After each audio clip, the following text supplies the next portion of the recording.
bienvenue à bord, je suis le capitaine Steffi Wolf et je vous embarque aujourd'hui pour une nouvelle vidéo, pour une nouvelle pioche à lire, celle du Flowers Books Challenge organisé par Madame Errance. Alors le Flowers Book Challenge, je l'ai découvert je crois l'année dernière, mais je m'étais dit je peux pas le faire. Cette année je l'ai redécouvert au travers des vidéos pâles justement des copines et je me suis dit mince je peux pas le faire, il y a le Tarot Books Challenge en même temps d'ailleurs. Ça c'est ma palle et dessous il y a encore mon tirage 5 cartes qui m'attend. Et bref, je me suis dit c'est bête, je ne peux pas le faire. Mais en fait, le Flowers Books Challenge dure du 1er mai au 30 juin. Ouais c'est ça, au 30 juin. Et du coup, 30 ou 31. Enfin bref, il est sur mai et juin. Et du coup, bah, je vais pouvoir le faire parce que d'une part, j'ai pu intégrer à ma palle potentiellement des livres que je n'arriverai pas à lire lors du Tarot Books Challenge, mais qui peuvent rentrer dedans. Et deuxièmement, ça peut me faire tout simplement une palle pour juin. Alors le Flowers Books Challenge, bien évidemment, je vous mets en description la vidéo de la créatrice de ce challenge, donc la présentation.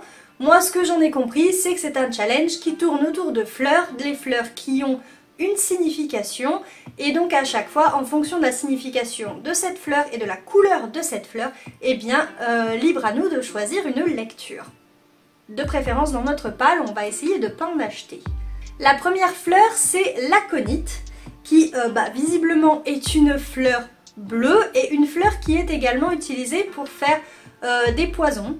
Et donc le mot-clé, il me semble qu'il n'y en a qu'un, qui est utilisé, qui va nous servir de guide pour choisir un livre, c'est trahison. Donc soit on choisit un livre avec une couverture bleue, soit on choisit un livre qui va parler de trahison.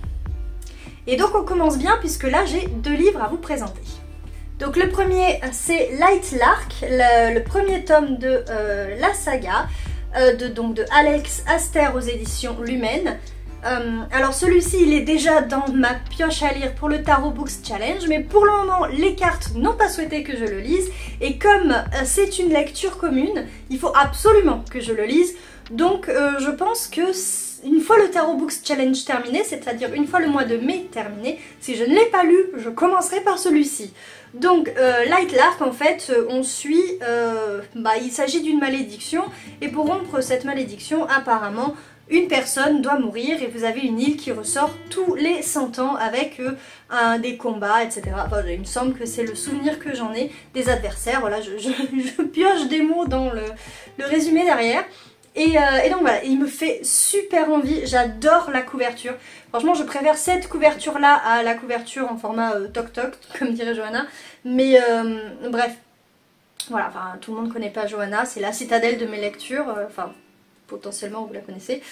Bref, voilà, donc j'ai très envie de lire ce livre, il a une couverture bleue, et si le Tarot Books Challenge, si les cartes ne le sortent pas, je le sortirai moi. Et en fait, même si les cartes le sortent, et c'est ce dont je me suis rendu compte il n'y a pas longtemps, étant donné que le Flowers Books Challenge, j'arrive pas à dire ce nom, c'est mai et juin, si il sort, qu'il sorte ou qu'il sorte pas, en fait, je le lis, et ça peut compter pour le challenge.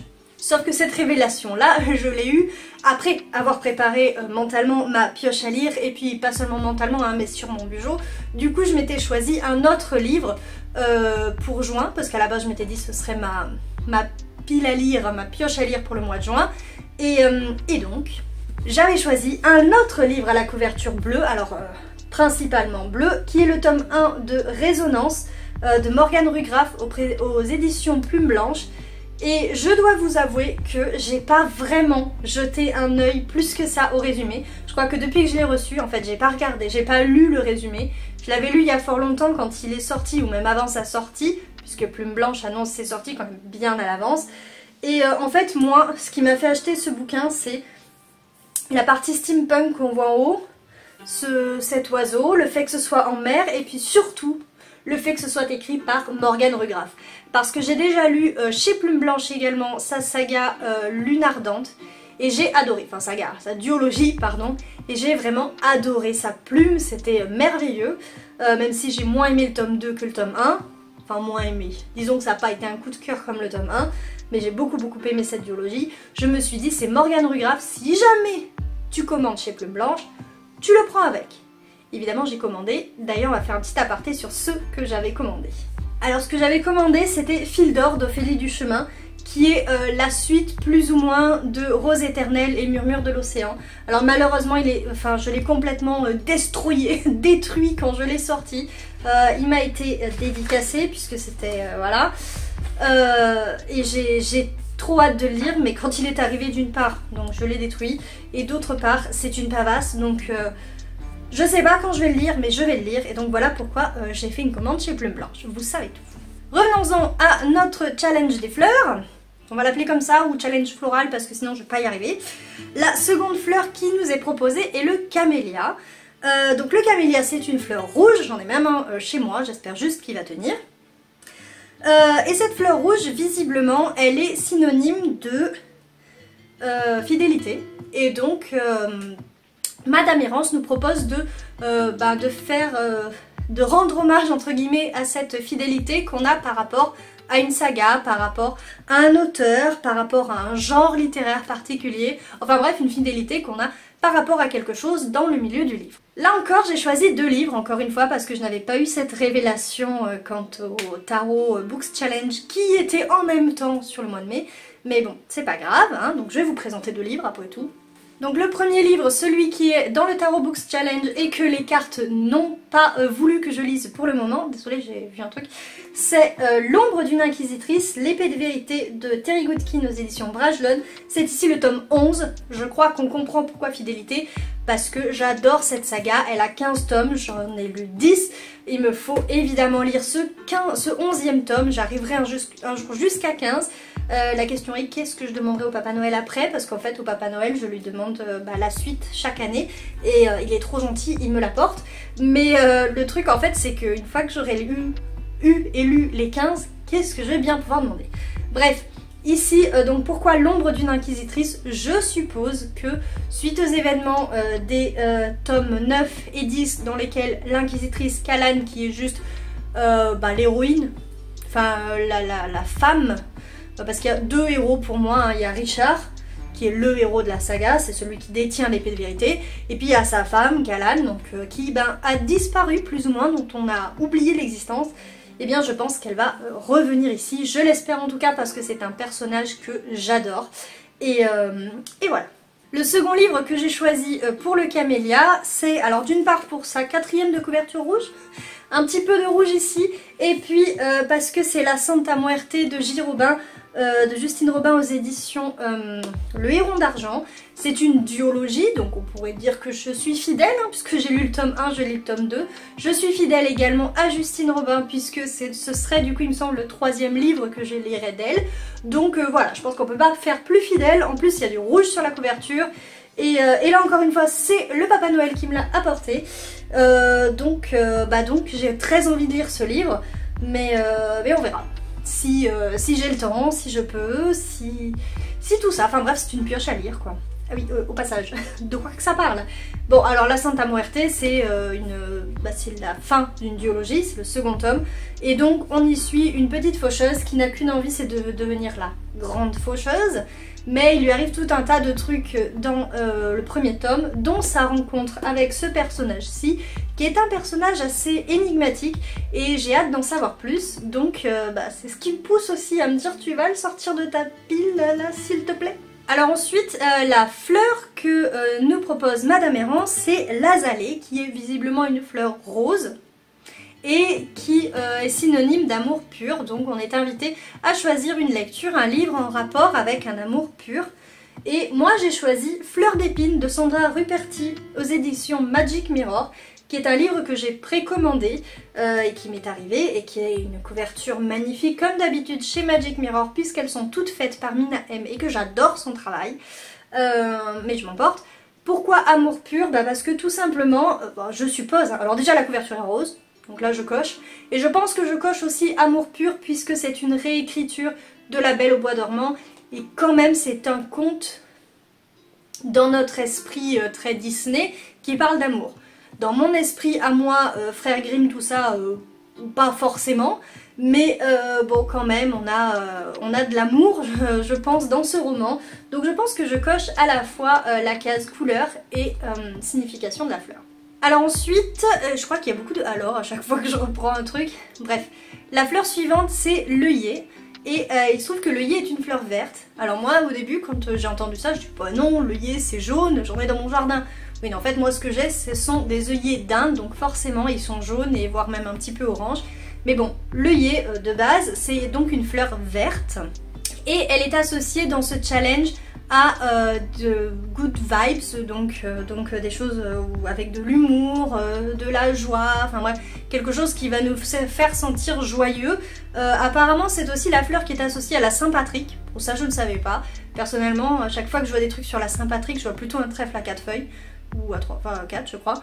Enfin bref voilà, effectivement la Saint-Patrick c'est synonyme de bière, donc de joie forcément, mais enfin bref voilà. Et on y associe effectivement le vert. Donc moi j'ai choisi Horimiya, le tome 2 de Hiro et Daisuke Agiwara chez Nobinobi. Alors ici c'est très vert hein, quand même. Bon, la 4ème de couve est beaucoup plus verte que ça. Et pourquoi? Bah parce que c'est quelque chose d'assez douillet je pense. Elle rigole donc je pense qu'il va y avoir de l'humour. C'est... voilà, je pense qu'on est dans de la good vibes à fond ici, hein. Le tome 1 c'était vraiment un tome doudou. Je suis pas très fan de manga, mais c'est vrai que le tome 1 m'avait beaucoup plu. Donc j'avais acheté le tome 2 et il est dans ma palle depuis un certain moment. Et je me dis que ce serait l'occasion de le sortir. En plus du coup c'est un tout petit livre, donc il va se lire rapidement. C'est un manga je veux dire. Donc il va se lire rapidement et voilà. Et alors pour l'anecdote, hein, Horimiya c'est parce que c'est une histoire d'amour entre Hori et Miya, je crois. Miyamura, voilà c'est ça. Et sauf que là on ne suit pas les deux personnages principaux mais leurs amis. Et voilà, bah on verra ça. Hein. La fleur d'après c'est le pétunia. Le pétunia qui est une fleur visiblement orange. Et désolée hein, je regarde à chaque fois, et qui est la fleur de la colère. Et donc les mots qui y sont associés sont bah, bien évidemment la colère, mais également elle a dit de choisir un livre qui pète mais qui est on fire, enfin un truc qui détonne vachement, qui va, enfin une explosion quoi en gros. Et moi j'ai choisi Tuer les rats de Louise No aux éditions Magic Mirror. Alors on peut remarquer qu'il n'y a pas la moindre touche de orange sur cette couverture, même pas sur la 4ème de couve. On est encore une fois sur une couverture de Mina M, hein, dont j'adore le style. Et pourquoi je le mets ici? Parce que c'est une réécriture SF du joueur de flûte de Hamelin, et que franchement, je pense qu'elle pète. Voilà. C'est déjà rien que la 4ème de couve, c'est le personnage principal qui parle, et elle a l'air d'avoir un caractère mais bien trempé. Donc je pense que pour le coup je ne coche qu'une seule des deux cases, hein, on n'est pas dans la couleur, mais dans le on fire et qui pète bien là, ouais je pense que clairement on y est. La fleur suivante est le bouton d'or. Donc le bouton d'or, ça c'est une fleur que je connais, je pense que tout le monde la connaît pour le coup. C'est une fleur jaune, donc choisir un livre avec une couverture jaune, ou bien un livre jeunesse, ou un livre qui va parler d'évolution, de croissance, de changement. Et il se trouve que par hasard, en passant devant la boîte à livres chez moi, j'ai trouvé Harry Potter et l'enfant maudit, partie 1 et 2, donc de, je sais même pas qui, John Tiffany et Jack Thorne, donc c'est la pièce de théâtre, que je n'ai jamais lu, et franchement je l'ai vu, il est en super bon état, il est jeune, c'est du jeunesse, il coche toutes les cases, et je l'ai pris avant même de me décider à faire ce challenge. Et quand je me suis dit tu peux faire le challenge, quand j'ai vu bouton d'or jaune, j'ai dit mais carrément Harry Potter en fait, mais dans tous les cas. Donc celui-ci en plus il va se lire vite vu que c'est une pièce de théâtre, en plus jeunesse, donc j'ai vraiment envie de le sortir de ma palle. Et pour le coup, celui-ci, bien sûr, je ne le garderai pas plus d'un mois, puisqu'ensuite j'irai le remettre dans la boîte à livres, même si, honnêtement, entre vous et moi, j'ai vraiment envie de le garder parce qu'il est en super état, et que c'est Harry Potter, quoi.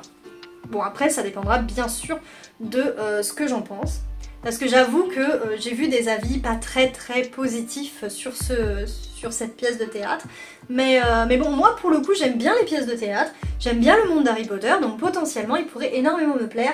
Mais je t'ai dit, on ne vole pas les livres de la boîte à livres. La dernière fleur de ce challenge, c'est l'iris, qui est une fleur violette. Là pour le coup, celle-ci aussi, je la connaissais pour en avoir eu chez moi dans la précédente maison et aussi dans la maison de mon enfance. C'est une fleur qui sort en ce moment là en plus. Et j'ai vu des photos de la maison où j'habitais quand j'étais gamine. Et elles sont... ou un iris, je sais pas. Bref, les fleurs sont toutes en fleurs. Pas du tout redondant cette phrase. Et c'est magnifique évidemment. Nous il y avait toute une butte mais assez longue comme ça et plein d'iris.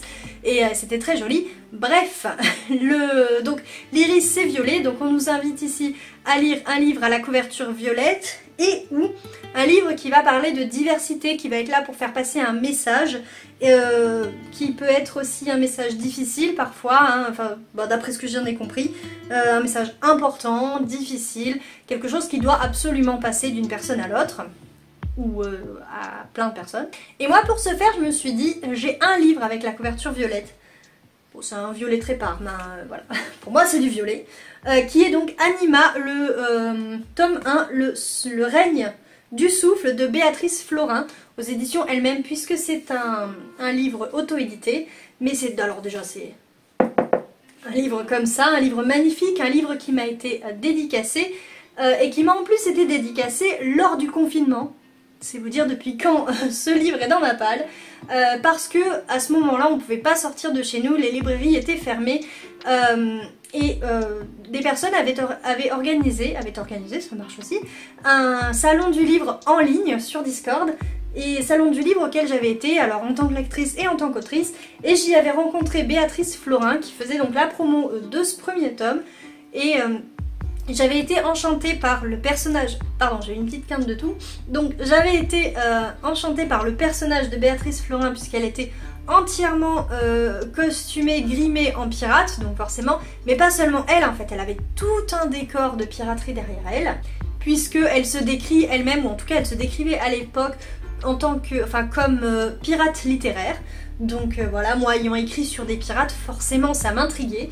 Et puis en plus ici il s'agit de souffle, le règne du souffle, il s'agit de brume, etc. Enfin bref, il me semble.